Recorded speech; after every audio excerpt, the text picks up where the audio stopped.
Welcome to the RecoverMate Podcast, where love, sobriety, and life gets real. I'm Rick. And I'm Danielle. We're a husband and wife team sharing our personal journey through sobriety.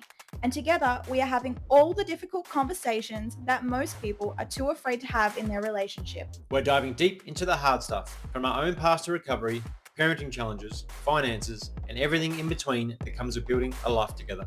And trust us, nothing is off limits here. We're keeping it raw, honest, and unfiltered because that's what recovery, love, and real life looks like. So whether you're sober, curious about recovery, or just looking for ways to keep love alive while living a sober life, you've come to the right place. We're excited to share our most forbidden conversations with you.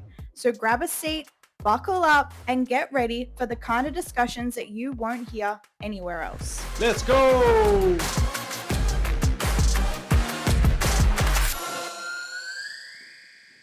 Episode 8 of the RecoverMate Podcast.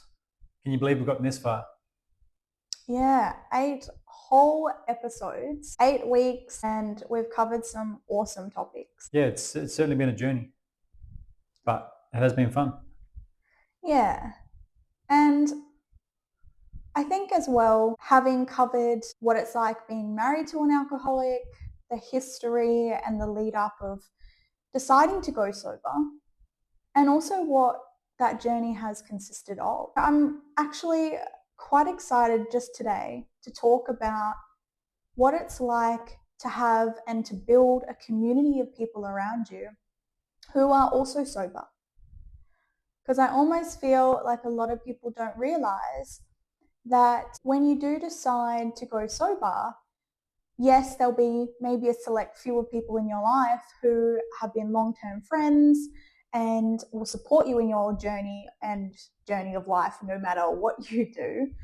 But there is naturally a drop-off period of people, particularly when you cut out alcohol.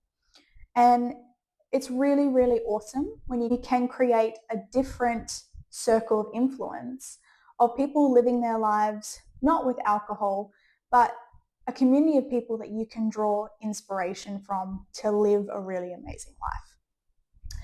So I'd love to hear from you about maybe someone who you've been influenced by or who you have influenced to have a great life sober. And how do you feel about having that circle of influence? Yeah, I mean, like there's so many people that you can look to for inspiration.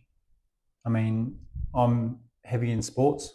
I really enjoy sports. So you look at plenty of sports stars that either have never touched alcohol or have gone away from alcohol knowing that it brings them down for what they do in their careers. Obviously, they need to be at their best to actually make money the way they do. So they need to be at their healthiest, their fittest, their sharpest, and alcohol usually brings that down. So there's definitely different sports stars that I can look at who influenced me. Who I've influenced myself, I mean, I don't know if I've influenced them, but I guess I've pushed them in a different direction. I know my younger brother, when he came back from the US and we caught up for the first time in a long time, we decided to go to a pub one morning for the Super Bowl. So I went with a workmate and he went with his family, and it started at 7:30 in the morning. And we got there and we noticed that a lot of people that were there were drinking already. It was a Monday morning, 7:30, they were pouring beers and people were drinking. And evidently I was sober, but there was nothing against my brother deciding to do the same thing. If he wanted to have a beer and join the festivities, he could. But I know that he decided for me, for my sake and for his own sake, to decide not to. He didn't want to join in and do that. He was happy just to enjoy our time together, watching a sport we quite enjoy, and watching the biggest game of the year for that sport.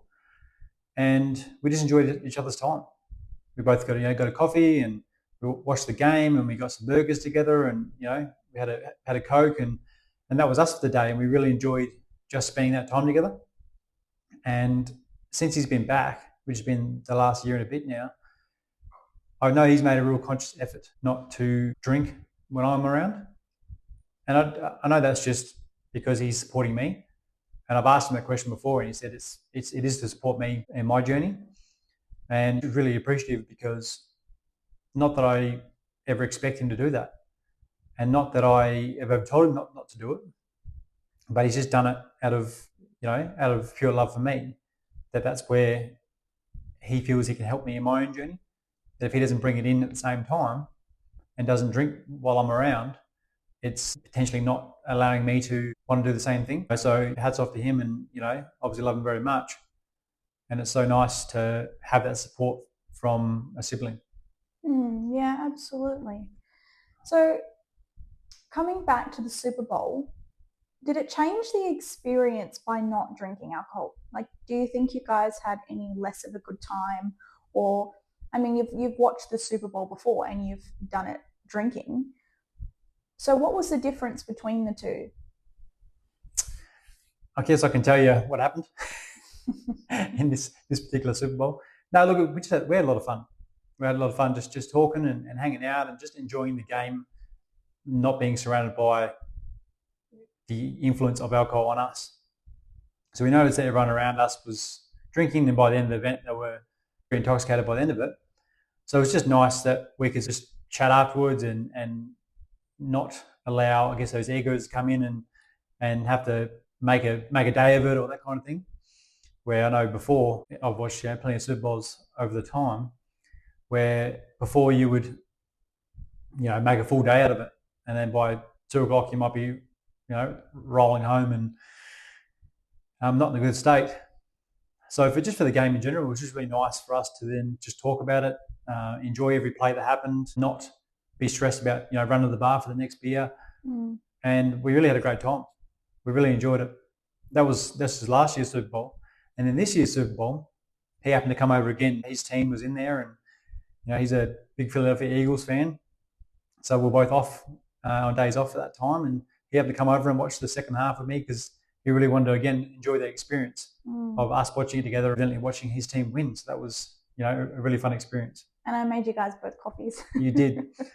You certainly did. Yeah. So, I mean, that's not the first time that you and your brother have gone and celebrated something.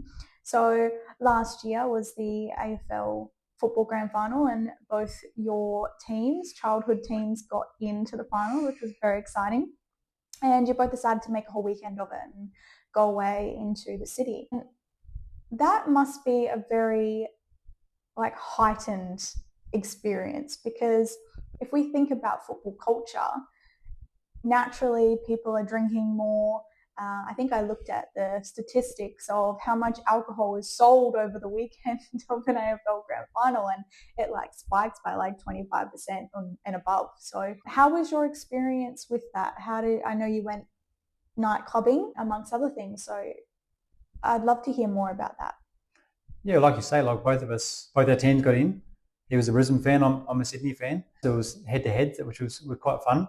And it was something that we've never seen happen before. And it was just cool that he happened to be back in Australia at the same time, and we make a weekend of it. So the plan was actually to go to Melbourne and watch the grand final. Unfortunately, we couldn't get tickets at the time. So we decided, let's make a weekend of it. Let's book a hotel for a couple of nights. We'll, spend some time together and really enjoy each other's company before we come to blows, I guess, at the grand final. So yeah, we booked a hotel in the city of Perth on the Friday night. Happened to have a Perth Wildcats for basketball, both basketball fans as well. So we went to that game together and really enjoyed, again, each other's company. No alcohol involved, just enjoying it. And then the Saturday, we got to walk the streets of Perth together and have a nice breakfast together and wear all our gear and try not to punch on too much before the game. But again, it was just nice spending the morning together. And then obviously lunchtime come, and that's when the game starts. And we made sure that we went and got, again, he didn't want the drink because I wasn't drinking. So we ended up going down to a local bottle shop and we bought a carton of 0% beers. And we also thought we'd lash out a bit, and we also got a 0%, like a scotch. So something we could have, a glass that ice, so it feels like we're having, like a scotch. And then we could also have some beers during the game, but not have the alcohol involved. So he was really up for that. And that was really, really cool experience. So we could have that together and really enjoy it. Unfortunately, my team lost by a landslide, by a large amount, and did not cop it. So the The game itself wasn't the best viewing, not just because my team lost, but because it was such a large margin. But we just decided to still enjoy each other's company. No love lost from the game. And then, like you said, we went out that night, bit of night clubbing, and we went to a few bars in Northbridge and in the Perth city, just to, again, enjoy each other's company and really go out together and have some fun. So same thing, we went out, bought a few Coke Zeros. He ended up on having some Coke by the end of the night as well. And we just, again, enjoyed each other's company, had a good time. Back to the hotel late, played some video games together, brought some nostalgia of the old years. And it was just a great weekend. Yeah, nice. It's really awesome when you can just have fun without alcohol. And you realize like how much of a little kid you just become as well. Like you really start to connect back with like who you are and all the things that you loved before alcohol came along. And I think sometimes people just forget that, or they look for events or reasons to drink. But you never really see much people looking at reasons or events where you don't drink. It is such a unique experience, and it is such a wholesome moment, especially to connect with your younger siblings that way. Well, I know that you have a friend who you've had a couple of events with recently over the last 6 to 8 months, and where there was alcohol involved, but also the allowance of non-alcohol involved as well.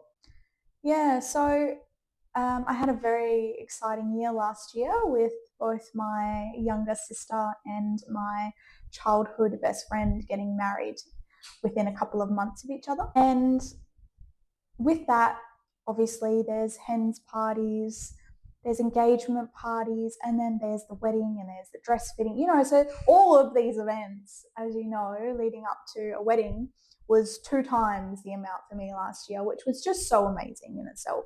Mind-blowing, expensive, but amazing. And coming back to my sister's engagement, which was at the beginning of the year, I caught the train down. I was quite surprised really by this, but there was a lot of people drinking on the train. So I was just aware of that. So I ended up going down on the train, and I got there. I was so excited. My nephew, my sister, and her fiance at the time were there, who gave me a hug. And, I was just so excited to be there and celebrate my sister getting married. And I just thought how awesome it was that my sister and her partner, and at the time also my mum, who was organising the event, had thought it was really important to make sure that there were non-alcoholic drinks there. They'd actually called me earlier in the week and spoken to me about what I would be okay drinking with at the event. And I actually said I was okay with water or, soda or something like that. Like it didn't even need to be a non-alcoholic beverage. So go to the event. It was amazing. I pretty much spent the entire time with my little nephew. I live 600 k's away, so I don't get to see him very often. And it was just really awesome. I bumped into my childhood best friend, and she also wasn't drinking at the event, so that was awesome as well. And we ended up having a really great time. By the end of the night, as you can imagine, the people who had quite a number of drinks were starting to get a bit boozy, and my sister and her partner wanted to go out with their friends to celebrate a bit of a night on the town. And at this time, I wasn't interested. I was a bit tired and whatnot. So I said, well, how about I take my little nephew and I'll go back to your place and get him bathed and into some clothes and try and get him to sleep. And I just thought, if I was drinking, that thought wouldn't even cross my mind. I would want to be out there partying as well, having a good time, especially because I've traveled all of that way as well. Not only that, you would have missed out the opportunity to spend with your little nephew. So exactly. And I thought, what a great time for us to just have that one-on-one as well.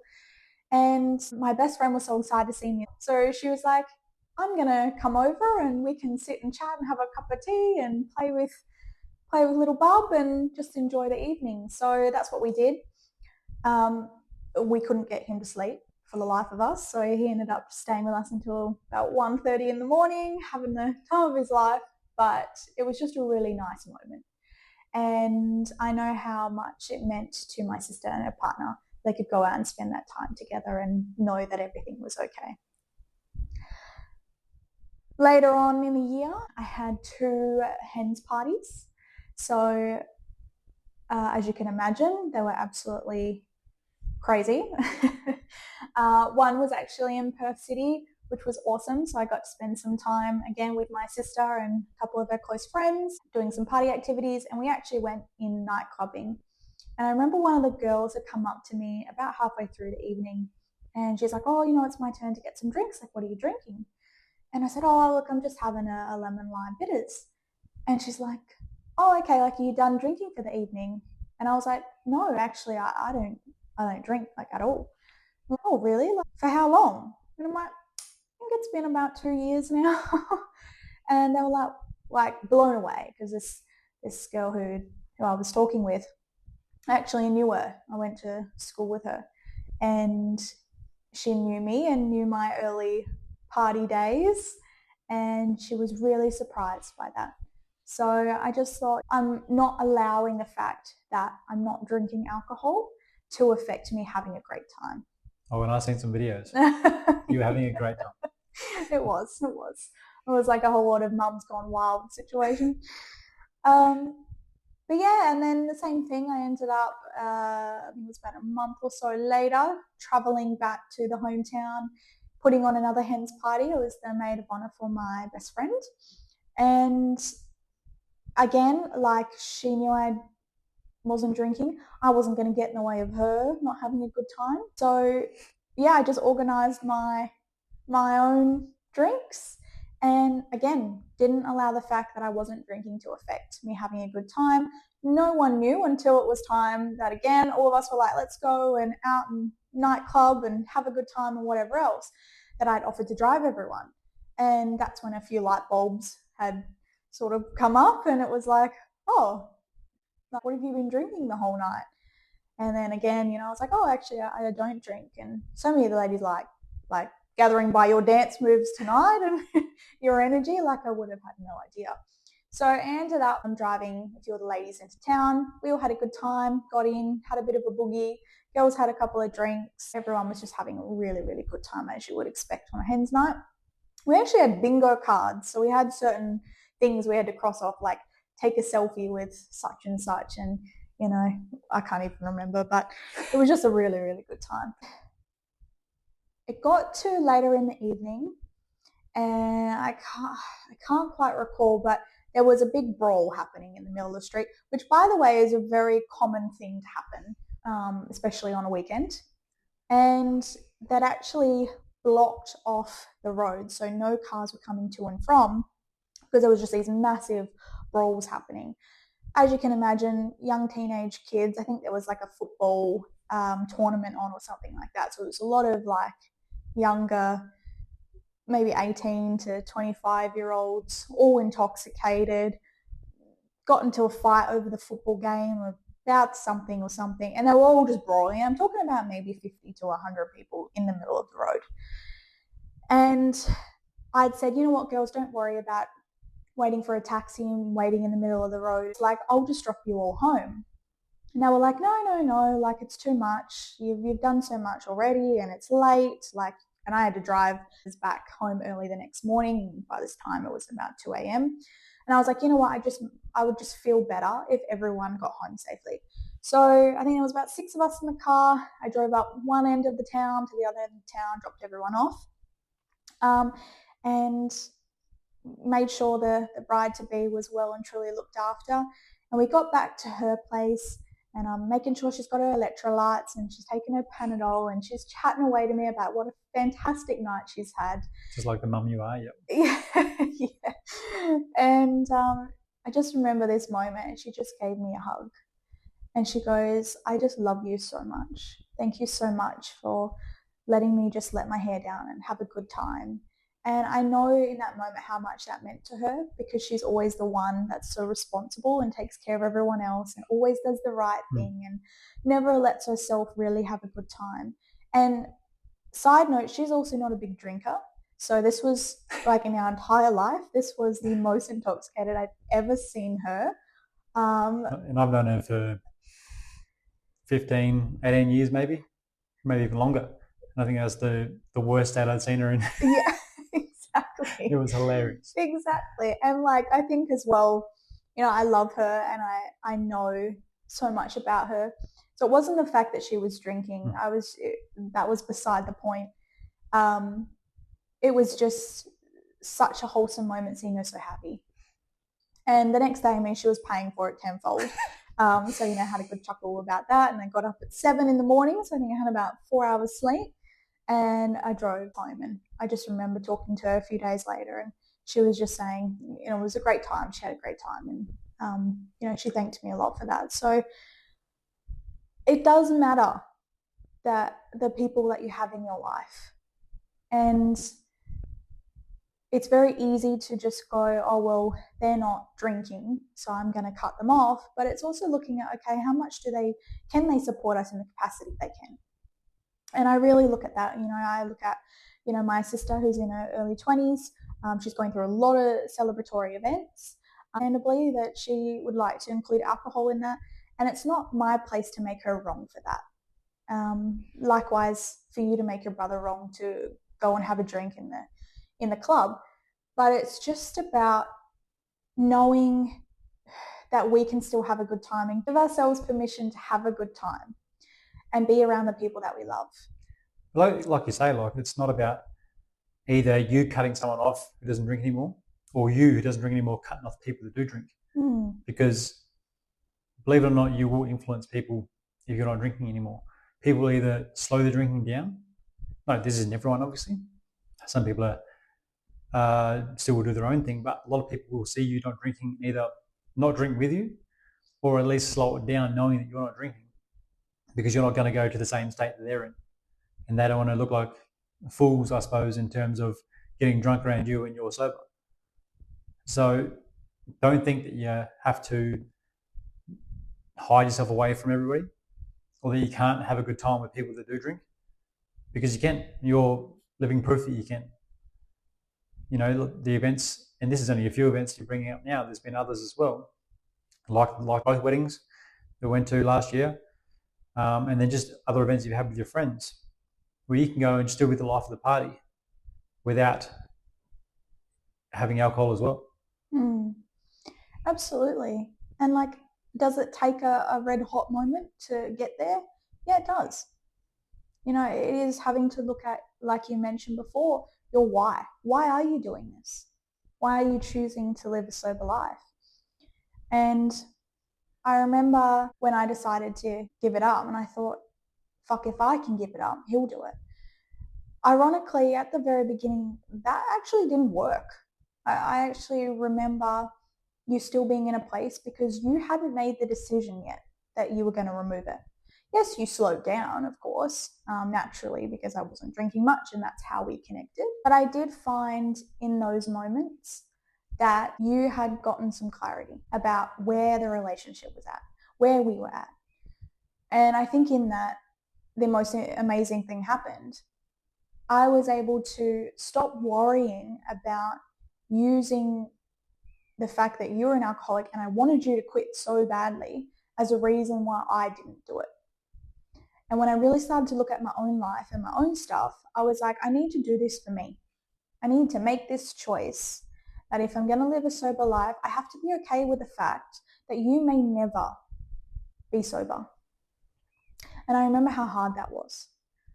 And I was like, okay, I've got to get more skills. I've got to get more tools to deal with living with an alcoholic for the rest of my life. Because I know one thing I made certain and one thing I knew for sure was that I loved you. I loved you. I still love you. And I wanted to live a whole life with you and forever with you. So I knew for me that I was giving it up. And I was doing that for me. So as you can imagine, it was absolutely incredible the time that you actually decided to go, you know what, I'm going to go sober for 12 months. And here you are, over 2 years later. But it makes a big difference. And I think having the people around us in our lives, like the circle of influence we were talking about, we had to find some new people. some new friends, looking at people's lives who were living a life that we actually wanted to live, and drew inspiration from them and thought, okay, what things do they do? How do they create the life that they have? Because one thing was certain, we always wanted to have a big life together. And we knew alcohol was holding us back from that. It was holding us back in terms of health. It was holding us back in terms of energy. It was holding us back in terms of finances. Like, I don't think people realize that once you actually remove alcohol, you do have quite a surplus of money. It just kind of comes out of nowhere. Especially this day and age, because, you know, the taxes come involved and like prices these days are through the roof. Yeah, exactly. Like, we don't drink anymore, but I mean, if you go to a bottle shop to get a 0% beer, you see the prices of the alcoholic beers, you're just like, how could I afford this? Yeah. Like weekly. Yeah. Daily. Or even just going down to the pub, you know, I think gone are the days where you spend $8 for a pint of beer. I don't know, I haven't been recently, but from what I've heard, it's like upwards of $12, $13, which is just... That's for the cheap stuff. Well, yeah. You try and get any of those, you know, highly marketable ones, you're looking at $15 minimum. Like, it's just crazy. Yeah, yeah.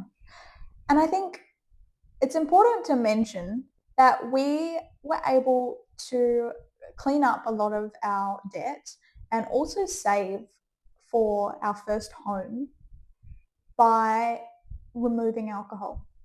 And when we did the stats on it, it was easily $10,000 in the space of the first 8 months or 9 months of us saving that we were actually spending on alcohol, which is absolutely ridiculous. That's going to the pub and having pub drinks, that's cartons of beer, that's drinks after work. That's a lot of money to spend. But it's not a lot of money for an alcoholic. It doesn't look that much when you do it daily. But if you look, you add it up at the end and figure out how much you got, like, it's exorbitant. So as you mentioned, we had a few weddings. Again, it was awesome. Both the bride and grooms of both weddings had made sure that there were non-alcoholic options, which was just so freaking thoughtful.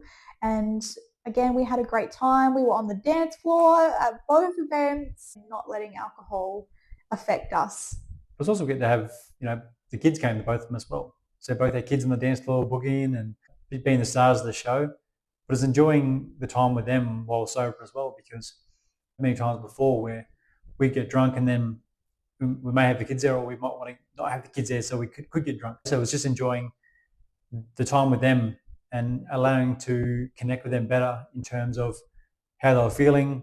Our daughter was quite tired and anxious, I suppose, at one of the weddings. It was just being able to connect with her rather than going to being drunk in the ego, going, "Oh, get over it, you'll be fine." So just being able to connect with her and go, "Look, what's going on? How do you feel? Let's go there together and have a dance together and try and just get into the mood of it." Now, Sun was out there for hours, so you slept for the next 12 hours once you go back to the room. But it was just enjoying that time as a family, us being sober, the kids being able to connect with us better, and just having lots and lots of fun. Yeah, and you know what? If someone had told us that we would have 2 major family events, weddings, engagement parties, 21sts, all the things in the space of that time that we actually decide to go sober, I mean, this is just a highlight of the fact that it doesn't matter when you decide to give it up. If you're trying to wait for all of those events to happen, it's not going to happen. And I feel like in the first 12 months, particularly when you go sober, there's like every event on that you can think of that has free alcohol or is a celebratory reason to drink, or as like we've just said, a best friend's wedding or a sibling's wedding. And it's just like, oh, fuck, like... Well, there's sporting events, grand finals and championship games. Yep. My old man had his 50th in that time as well. Spent some time with him being sober, which was a complete different thing.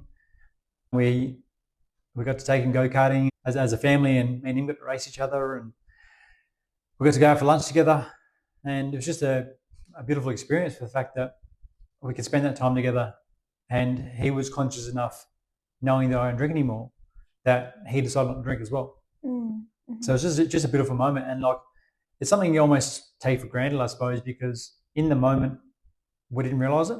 Yeah. But it wasn't until we drove home going, we just spent, this time with my old man, and he's a heavy drinker himself, where we've gone out to a pub together to have lunch, and we picked the pub because we thought he might want to have a beer for his 50th, and he went and got himself a club soda, and we all had a Coke, and that's where it was, and he just decided that in that time frame that we spent together, not to drink.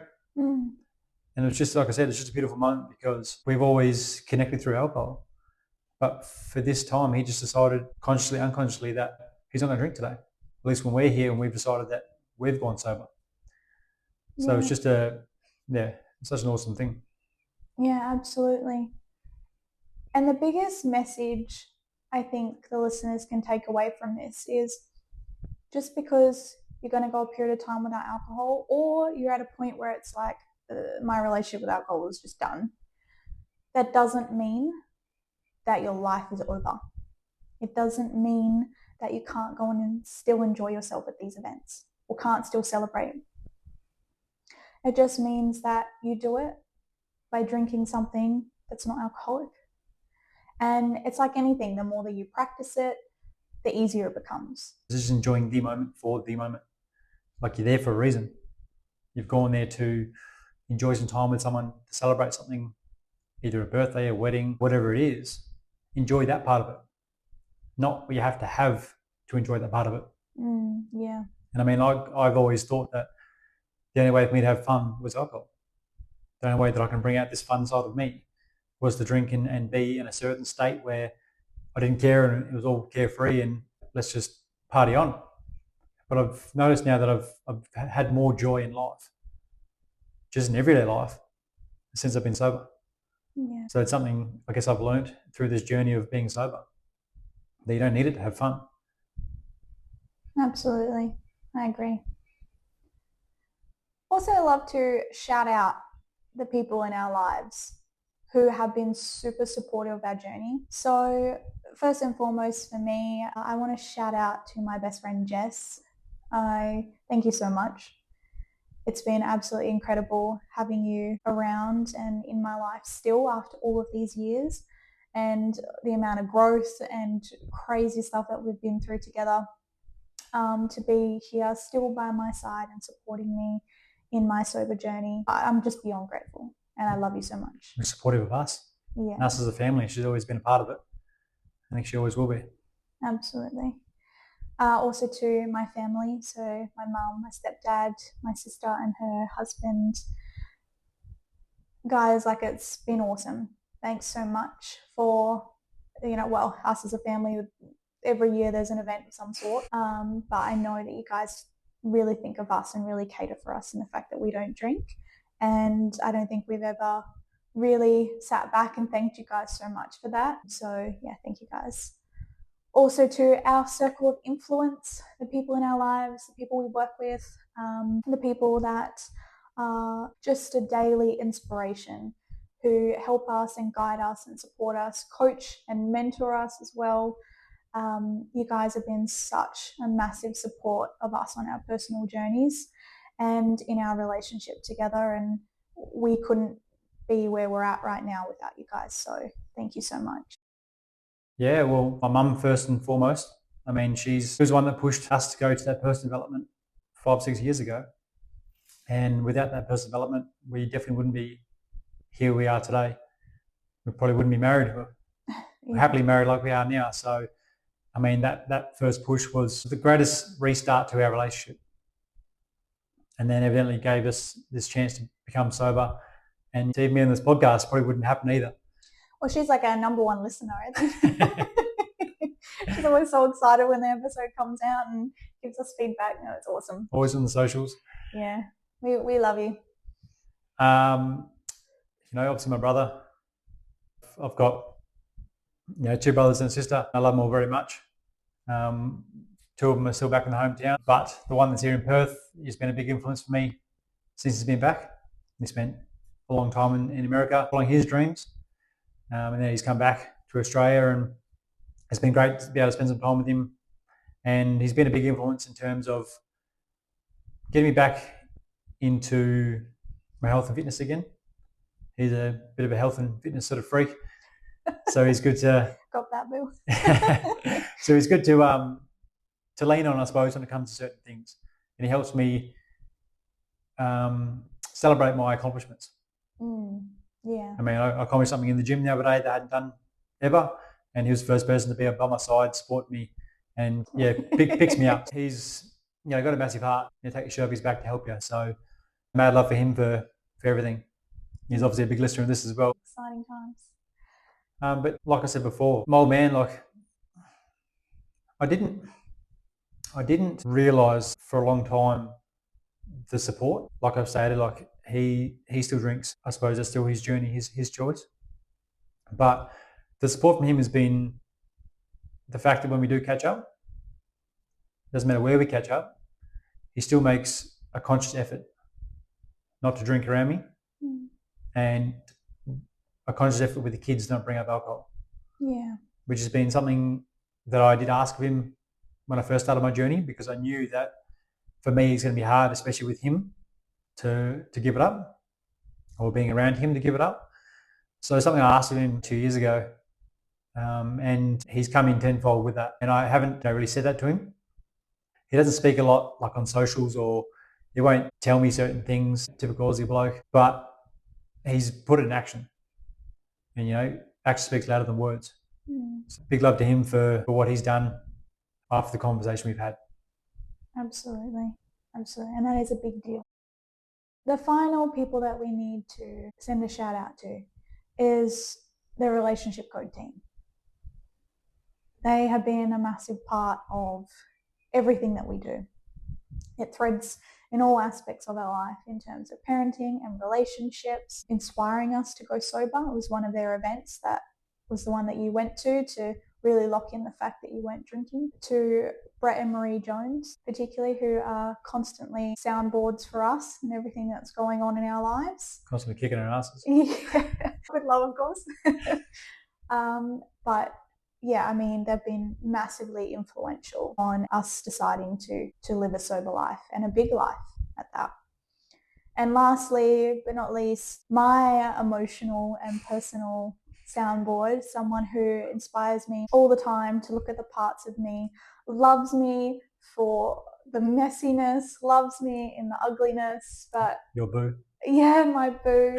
And who just takes care of me so much, and that is Kate. So I know, again, she's a big listener of our podcast, so thank you so much for absolutely everything that you do, you say, who you are, and how much you emotionally and energetically support both Ricky and I.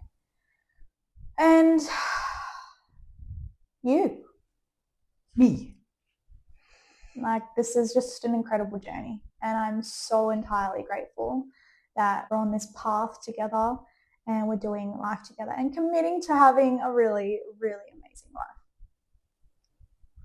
Well, big love to you, because you're the one who took that first step. You're the one who took the hardest step, which was trying to, I guess, influence me, but in your own way, looking after yourself. So I know that would have been hard, because I'm not the easiest person to deal with on a good day. So for you to take that very scary step, it would have felt like, to evidently lead us to where we are now. This is all because of you. We've both put in a lot of work. Oh, shitload. But the payoffs are massive. We want that for everybody. Absolutely. It is worth it. Well, thanks guys for listening to another episode of the RecoverMate Podcast. We hope that you drew some inspiration from our conversation today, and we look forward to seeing you in the next one. See you.